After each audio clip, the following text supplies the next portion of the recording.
All right, gang, let's review turn two. The Hexy after action review for turn two of Battle of Cedar Mountain from Stonewall Sword by one Mr. Herman Luttman, Revolution Games, 2015. All right, so I played through two turns. I know I've made a couple rules mistakes or just, missed them. Kind of playing on the fly, playing as I go here. And I'm sure there's other rules that I probably haven't gotten to yet. So I want to go back and I need to validate something. I need to correct something. So when I was chit-chatting about this earlier, and I don't know why, because I live in the Shenandoah Valley and I grew up in Northern Virginia. So how I messed this statement up, and a buddy of mine pointed that out to me today on the telephone because he watched the videos. I was talking about Jackson in the Valley and this battle, two different animals. Jackson in the Valley, I guess, was in 1861. This was Cedar Mountain is sort of at the beginning of the Second Manassas campaign. So this is in August of 1862. That has nothing to do with the Shenandoah Valley. Okay, so my apologies on that. I knew this, and yet I still said it. Anyhow, so let's review what we've done here. Like I say, I've had a few rules that I messed up. One of the things I did, like I said, was the event chits that I considered about removing. So what I did was I took the fatigue chits out for both sides. Well, the Union has one, the Union has two, the Rebels have one. I took them out of the game. I think actually I took 4 out of the game just to maybe help speed up a little bit. Plus it was too much to try to apply to this playing solo. So I just got them out of the way and I'm playing without them. Second turn did go a little bit faster. Obviously each turn is going to go faster as I go. This is 5 turns. So I think I'm going to play one more turn, and then I'm going to try to maybe live stream either the 4th or the final turn, which will be the 5th one. So, but for now, let's review turn 2.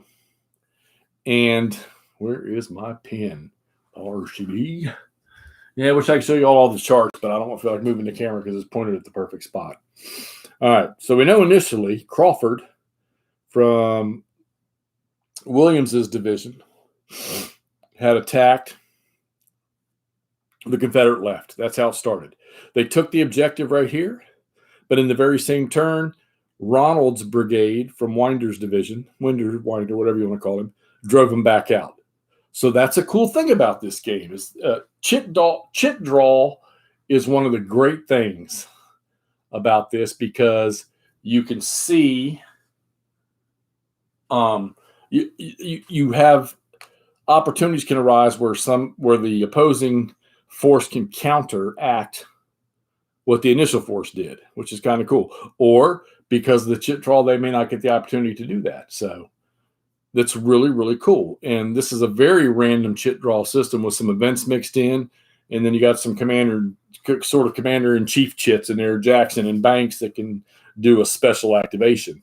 Artillery in this game and cavalry have their own phase. Cavalry operates during the artillery's phases. And the artillery, which I did that wrong. I've been doing it wrong.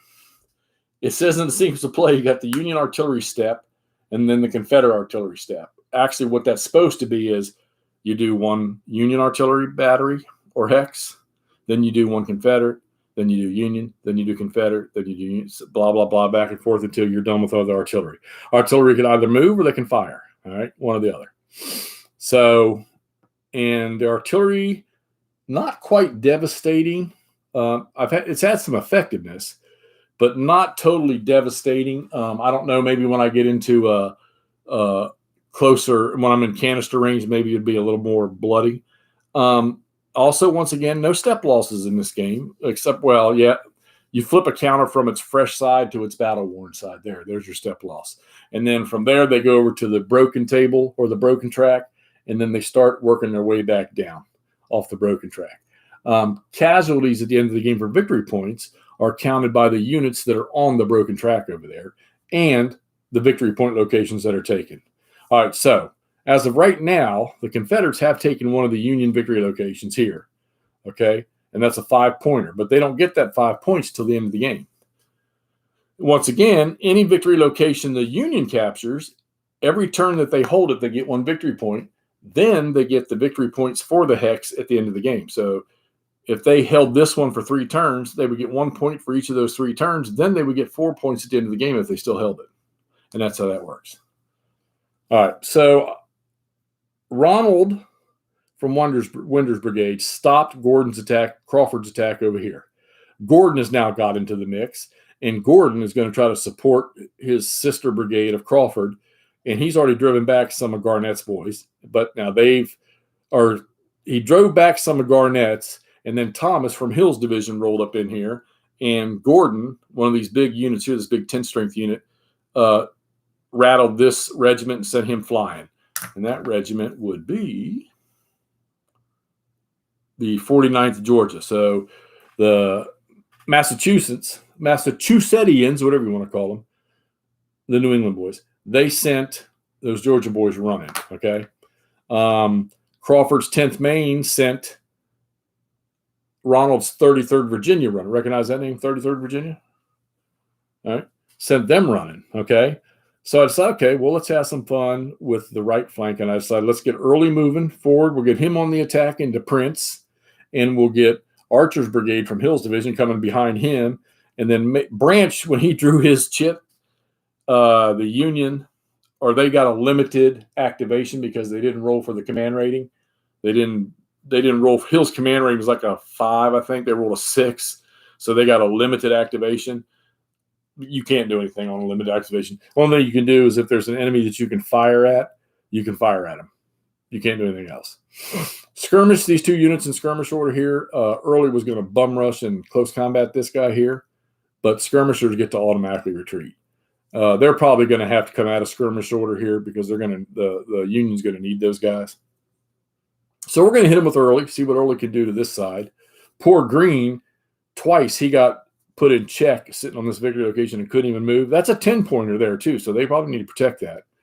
Cavalry's out here to hopefully do that. But he finally got a special activation on one of their chits. It's called Brigade Active Reserve or something like that. But he finally got to move, and the Confederates couldn't do nothing about it. So you got all these little event chits in here that can change what something might do, like the confusion chit.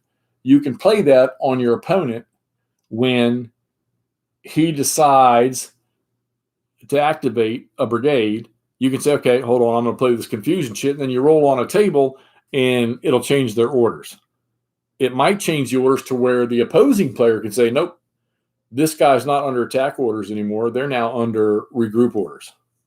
Or it might just tell you what they've been changed to. Or it might tell, like, say the Confederates played the confusion chit on the Union, and you rolled the dice and it said, whatever orders the brigade has, the Union player has to change it to a different set of orders. So you might have him in attack order. Now the Union player has to change him. Maybe he changes him to a defense order. All right. So the chits are really cool in this game. Okay, so 2 turns, and you know me, I'm a great Battles of the American Civil War guy. This is intriguing. This system is intriguing. Turn 1 was kind of tedious for me trying to adjust to how it played because it doesn't play like other Civil War games. Turn 2, much faster. All right. I did have those event chits in there for turn 2, but I'm taking them out for turn 3 and going forward. But it played a lot faster, and I'm wondering how well this thing will play on a bigger scale. I'm not going to play the campaign of Cedar Mountain, but I will go to one of the other 4 I think I have. Yeah, I'll go to one of the other 4. Thunder Knee, Ozarks, Kernstown, and Longstreet attacks. I'm probably going to want to go to Longstreet attacks next, but I'm going to see how it goes in that. I love the depletion system, I guess you would call it, where units can flip to a broken or battle-worn side. They can end up on the broken track. If they're on their battle-worn side and they take another depletion, they don't automatically go to the broken track. They roll on a break test table. And they might pick up one of these morale hit markers. And the morale hit markers are shaken on one side and stirred on the other. Disrupted on the other.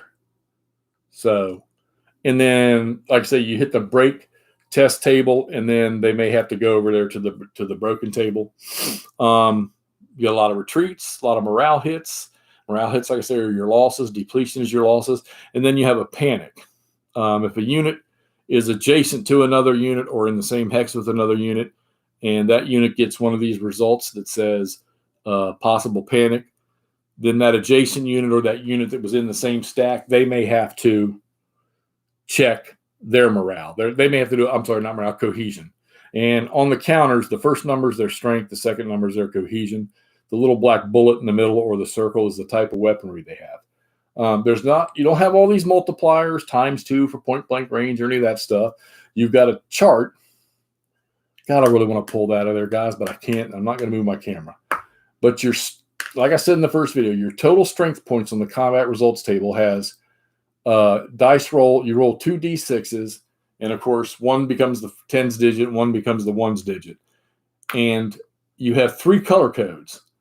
And in the color codes, it has a number like 0, 1 to 2, 3 to 6, something like that.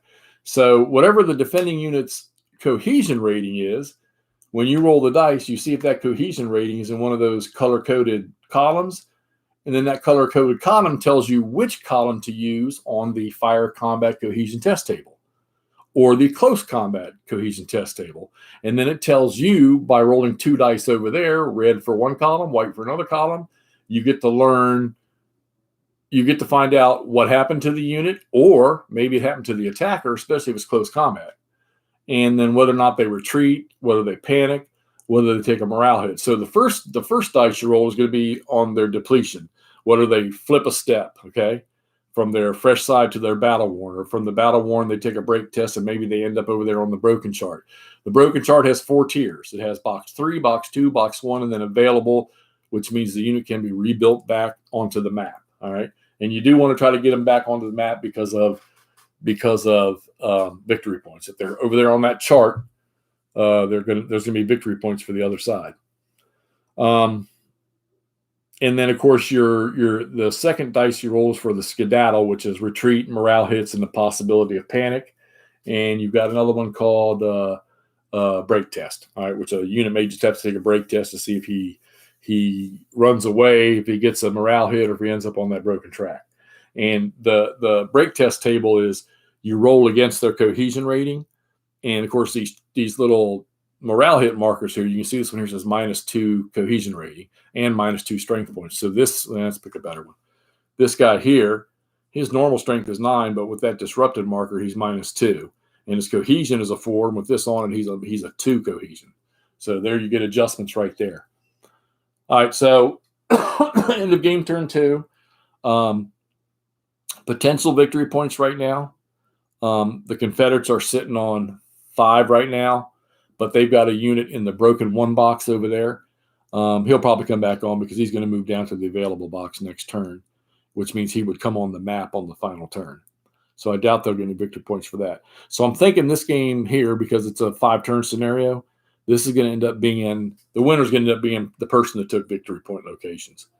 And right now, the Confederates have the only one. They've gained the only one. And it will depend on how the fight goes over here, whether or not they get any more. I haven't looked at the victory schedule yet to see what the differential is to win. I've looked at it, but I can't remember what it is. I'll check it later. All right, so Herman Luttman design, Rick Barber map. We all know that. Very, very unique American Civil War combat system. And how I'm going to compare this is for me, you set everything against the great battles of the American Civil War, the Richard Berg series. That's just it for me. That's where, my bloodline lies.